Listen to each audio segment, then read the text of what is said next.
Hello friends, आपका हमारे YouTube channel Hindi tech Shweta में स्वागत है। फ्रेंड्स, आज से हम स्टार्ट करने वाले हैं MST 1 के इम्पॉर्टेंट क्वेश्चन और आज का हमारा टॉपिक है पृथ्वीराज रासो की प्रामाणिकता। चलिए देखते हैं। फ्रेंड्स, हमारा आज का MST 1 का इम्पॉर्टेंट क्वेश्चन है पृथ्वीराज रासो की प्रामाणिकता।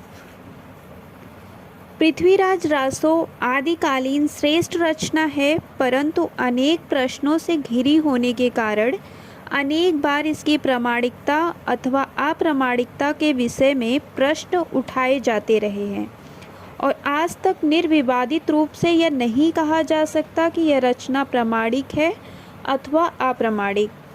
चंद्रबरदाई के द्वारा लिखे इस महाकाव्य के 3-4 रूप मिलते हैं। प्रथम स्वरूप बृहद ग्रंथ का प्राप्त होता है जो लगभग 2500 पृष्ठों का है तथा उसके 69 अध्याय अथवा सर्ग हैं। इसमें 16,306 छंद हैं। इसका प्रकाशन नागरी प्रचारी सभा द्वारा किया गया है।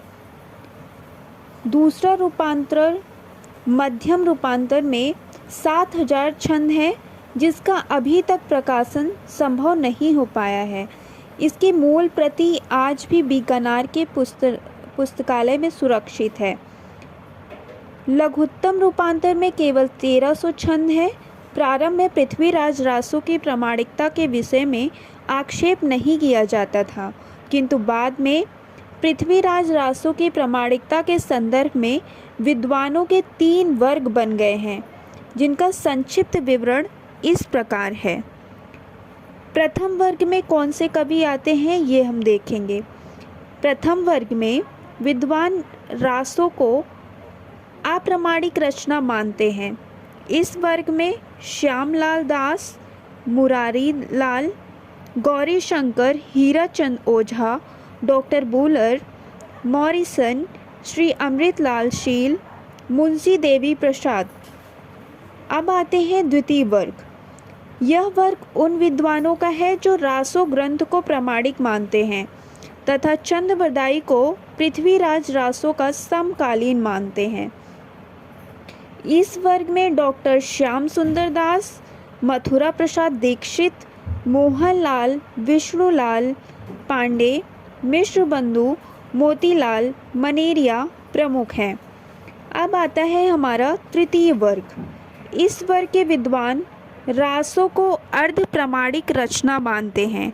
इसमें डॉक्टर सुनीति कुमार चटर्जी, मुनिजन विजय, अग्रचंद्र नाटा, कविराज मोहन सिंह तथा हजारी प्रसाद द्विवेदी के नाम हैं।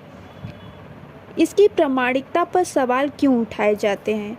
अब हम देखते हैं कि प्रामाणिकता पर सवाल उठाए जाने के कारण। ये कारण मुख्यतः 3 प्रकार के हैं। प्रथम है घटना और इतिहास में असामंजस्य। अब आता है ख, काल अथवा समय में असामंजस्य। ग आता है भाषा संबंधी कारण। अब हम इसको डिटेल में देखते हैं। घटना एवं इतिहास में क्या क्या असामंजस्य है। पृथ्वीराज रासो में वर्णित अनेक घटनाएं नाम इतिहास से नहीं मिलती। इस ग्रंथ में पारंपार चालुक्य आदि क्षत्रियों के अग्निवंशी कहा गया है, जबकि वे सूर्यवंशी प्रमाणित हैं तथा इतिहास में इसका उल्लेख है। सेकंड देखते हैं, रासो में पृथ्वीराज की माता का नाम कमला प्रकाशित है, जबकि इतिहास में उनका नाम कर्पूर रानी विख्यात है। तीसरा है, इतिहास के अनुसार अनंगपाल दिल्ली का शासक नहीं था, ना ही उसके पृथ्वीराज को गोद लिया था, जबकि रासो में इनको सत्य कहा गया है। फोर्थ है, रासो में पृथ्वीराज के 14 विवाहों का उल्लेख है, जब इतिहास में इसका कोई प्रमाण नहीं मिलता। फिफ्थ है, पृथ्वीराज के हाथों गौरी की हत्या का भी इतिहास में वर्णन नहीं मिलता है। रासो में पृथ्वीराज की बहन प्रथा का विवाह मेवाड़ के राजा समर सिंह के साथ होना बताया है, जबकि तथ्य यह है कि शिलालेखों के अनुसार समर सिंह पृथ्वीराज के बाद 109 वर्षों तक जीवित रहा, अतः इसे संभव नहीं माना जा सकता। सेकंड, क्या प्रामाणिकता पर सवाल उठाया जाता है? समय, क्योंकि इसमें समय में असमानता है। देखते हैं, काल वैमनस्य रासों की प्रामाणिकता में बड़ी बाधा है।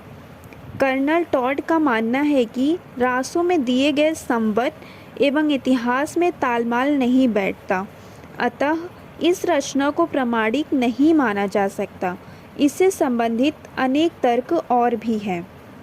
पृथ्वीराज की मृत्यु संवत 1158 में दर्शाई गई है, जबकि इतिहास में संवत 1148 में मृत्यु का उल्लेख है। जन्म संवत में 1115 में रासों में लिखित है, जबकि इतिहास में 1220 लिखित है। रासों में शहाबुद्दीन गौरी का व पृथ्वीराज द्वारा संवत 1214 में वर्णित है, जबकि इतिहास के अनुसार गौरी का वध संवत 1263 में संकर जाति द्वारा हुआ। इस तरह इन तथ्यों के आधार पर रासों को प्रामाणिक नहीं माना जा सकता। यदि कवि चंद्र पृथ्वीराज का समकालीन होता तो इतनी विसंगतियां न होती। अब हम तीसरा देखते हैं, भाषा संबंधी कारण। रासों में अरबी फारसी शब्द भी उसकी प्रामाणिकता के विषय में संदेह पैदा करते हैं, क्योंकि चंद्रबरदाई के समय इन शब्दों का प्रयोग नहीं होता था।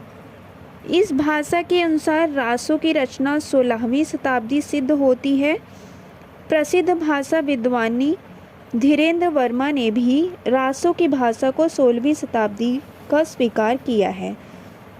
अगला आता है पृथ्वीराज रासों को प्रामाणिक मानने वाले विद्वानों का मत।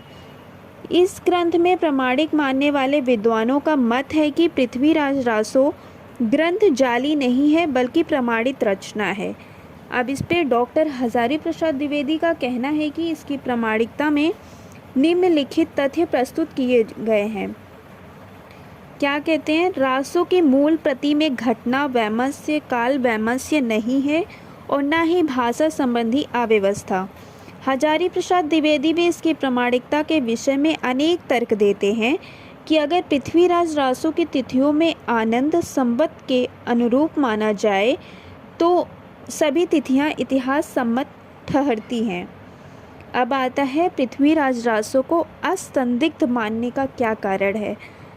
इस ग्रंथ की रचना सुखसुखी संवाद के रूप में हुई थी, अतः जिन सर्गों में यह शैली नहीं मिलती उन्हें प्रक्षिप्त मानना चाहिए। इस तरह इतिहास विरुद्ध अंश स्वतः ही निकल जाएंगे। अनंगपाल और पृथ्वीराज के संबंध में चर्चा तो मूल लघुत्तम प्रति में भी है। संयोगिता के स्वयंवर का सविस्तार उल्लेख सभी प्रतियों में है। चंद्रबरदाई और लाहौर का मूल निवासी था।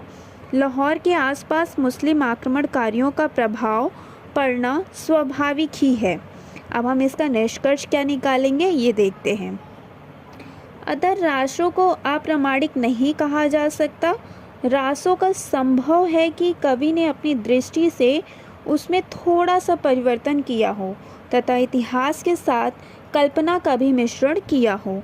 अतः इसे उपरोक्त संदर्भ में सही दृष्टिकोण से देखना चाहिए। साहित्यिक रस तक पहुंचाना हिंदी के विद्यार्थियों के लिए असंभव सा व्यापार हो गया है। रचना के महत्व को देखते हुए जब तक अकाट्य प्रमाण प्राप्त न हो, इसे प्रामाणिक मानना ही श्रेयस्कर होगा। फ्रेंड्स, यदि ये वीडियो आपको अच्छी लगी हो तो लाइक करें, शेयर करें, सब्सक्राइब करें और ऐसी और भी इम्पोर्टेंट क्वेश्चंस देखने के लिए हिंदी टेक्स्ट श्वेता पे जाकर के आप देख सकते हैं। धन्यवाद।